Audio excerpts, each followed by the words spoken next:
Hi! పులిహోరలో చింతపండు okay, నిమ్మకాయ okay, మామిడికాయ పులిహోర కూడా ఓకే. బట్ నేనైతే గోంగూర పులిహోర ఫస్ట్ టైమ్ వింటున్నా. మీకు తెలిసుంటే ఆల్రెడీ కామెంట్ చేసేయండి. అత్తయ్య గారు గోంగూరతో పులిహోర చేసేద్దామన్నారు. సో, దీనికోసం ముందుగా స్టవ్ ఆన్ చేసి బాండీ పెట్టుకొని ఆయిల్ వేసుకొని బాగా కడిగిన గోంగూర, అల్లం, పచ్చిమిర్చి వేసుకొని ఇలా దగ్గర పడనియాలి. ఇప్పుడు అందులో ఉప్పు, పసుపు, కొంచెం ఇంగు వేసి 1 మినిట్ ఉంచి స్టవ్ ఆఫ్ చేసేసి దాన్ని చల్లారపెట్టుకోవాలి. ఇప్పుడు ఇంకొక బాండీ తీసుకొని అందులో ఆయిల్ వేసుకొని పులిహోరకి ఎలా అయితే మనం పోపు పెడతామో అలా పెట్టేయాలి. ఆల్రెడీ ఇందాక మనం గోంగూరని చల్లారపెట్టాం కదా, అది చల్లారిపోయి ఉంటుంది. దాన్ని కూడా మిక్సీ వేసేసుకొని ఆ పేస్ట్ని కూడా ఇందులో కలిపేసేయాలన్నమాట.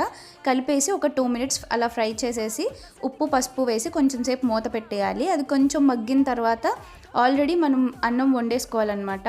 ఆ అన్నం తీసుకొచ్చి ఇందులో కలిపేయడమే. లాస్ట్లో ఉప్పు చూసేసుకోండి.